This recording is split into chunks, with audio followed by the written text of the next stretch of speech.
حضرت محمد مصطفیٰ صلی اللہ علیہ وسلم نے فرمایا، جب جنتی جنت میں اور دوزخی دوزخ میں داخل ہو جائیں گے، اللہ پاک فرمائے گا جس کے دل میں رائی کے دانے کے برابر بھی ایمان ہو اس کو بھی دوزخ سے نکال لو۔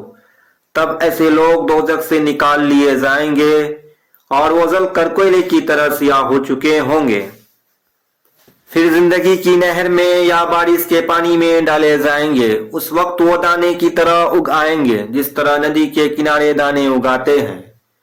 کیا تم نے نہیں دیکھا دانا زردی میل پیز در پیز نکلتا ہے؟ صحیح بخاری حدیث نمبر 22۔ حضور اکرم صلی اللہ علیہ وسلم نے فرمایا کہ میں ایک وقت سو رہا تھا، میں نے خواب میں دیکھا کہ لوگ میرے سامنے پیش کیے جا رہے ہیں اور وہ کرتے پہنے ہوئے ہیں، کسی کا کرتا سینے تک ہے اور کسی کا اس سے نیچا ہے۔ پھر میرے سامنے عمر بن خطاب لائے گئے، ان کے بدن پر جو کرتا تھا اسے وہ گھسیٹ رہے تھے، یعنی ان کا کرتا زمین تک نیچا تھا۔ صحابہ رضی اللہ عنہ نے پوچھا کہ یا رسول اللہ اس کی کیا تعبیر ہے؟ آپ نے فرمایا کہ اس سے دین مراد ہے۔ صحیح بخاری حدیث نمبر۔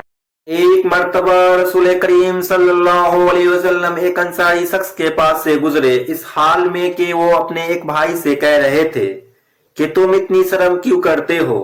آپ نے اس انصاری سے فرمایا کہ اس کو اس کے حال پہ رہنے دو، کیونکہ حیا بھی ایمان ہی کا ایک حصہ ہے۔ صحیح بخاری حدیث نمبر 24۔ رسول اللہ صلی اللہ علیہ وسلم نے فرمایا، مجھے اللہ کی طرف سے حکم دیا گیا ہے کہ لوگوں سے جنگ کرو اس وقت تک کہ وہ اس بات کا اقرار کر لے کہ اللہ کے سوا کوئی معبود نہیں ہے اور یہ کہ محمد صلی اللہ علیہ وسلم اللہ کے سچے رسول ہیں، اور نماز ادا کرنے لگیں اور زکوٰۃ دے۔ جس وقت تک وہ یہ کرنے لگیں گے تو مجھ سے اپنے جان و مال کو محفوظ کر لیں گے، سوائے اسلام کے حق کے۔ رہا ان کے دل کا حال تو ان کا حساب اللہ کے ذمے ہے۔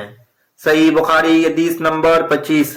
رسول اللہ صلی اللہ علیہ وسلم سے دریافت کیا گیا کہ کون سا اعمال سب سے افضل ہے؟ آپ نے فرمایا اللہ اور اس کے رسول پر ایمان لانا۔ کہا گیا اس کے بعد کون سا؟ آپ نے فرمایا کہ اللہ کی راہ میں زیارت کرنا۔ کہا گیا پھر کیا ہے؟ آپ نے فرمایا حج مبرور۔ صحیح بخاری حدیث نمبر 26۔ رسول اللہ صلی اللہ علیہ وسلم نے چند لوگوں کو کچھ عطیہ دیا اور ساتھ وہاں موجود تھے۔ وہ کہتے ہیں کہ رسول اللہ صلی اللہ علیہ وسلم نے ان میں سے ایک شخص کو کچھ نہ دیا، حالانکہ وہ ان میں مجھے سب سے زیادہ پسند تھا۔ میں نے کہا حضور آپ نے فلاں کو کچھ نہ دیا، میں اسے مومن گمان کرتا ہوں۔ آپ نے فرمایا مومن یا مسلمان؟ میں تھوڑی دیر چپ رہ کر پھر پہلی بات دہرانے لگا۔ حضور صلی اللہ علیہ وسلم نے بھی دوبارہ وہی جواب دیا۔ پھر آپ نے فرمایا کہ اے ساتھ باوجود یہ کہ ایک شخص مجھے زیادہ عزیز ہے، پھر بھی میں اسے نظر انداز کر کے کسی اور دوسرے کو اسے خوف کی وجہ سے یہ مال دیتا ہوں کہ وہ اپنی کمزوری کی وجہ سے اسلام سے پھر جائے اور اللہ اسے آگ میں اوندھا ڈال دے۔ صحیح بخاری حدیث۔ ایک آدمی نے رسول اللہ صلی اللہ علیہ وسلم سے پوچھا کون سا اسلام بہتر ہے؟ آپ صلی اللہ علیہ وسلم نے فرمایا کہ تو کھانا کھلائے اور ہر شخص کو سلام کرے، خواہ اس کو تو جانتا ہو یا نہ جانتا ہو۔ صحیح بخاری حدیث نمبر 28۔ حضرت صلی اللہ علیہ وسلم نے فرمایا مجھے دوزخ دکھلائی گئی تو اس میں زیادہ تر عورتیں تھیں جو کفر کرتی ہے۔ کہا گیا حضور کیا وہ اللہ کے ساتھ کفر کرتی ہے؟ آپ صلی اللہ علیہ وسلم نے فرمایا کہ خواندند کی ناشکری کرتی ہے اور احسان کی ناشکری کرتی ہے۔ اگر تم عمر بھر ان میں سے کسی کے ساتھ احسان کرتے رہو، پھر تمہاری طرف سے کبھی کوئی ان کے خیال میں ناگواری کی بات ہو جائے تو فوراً کہہ اٹھے گی کہ میں نے کبھی بھی تجھ سے کوئی بلائی نہیں دیکھی۔ صحیح بخاری حدیث نمبر 29۔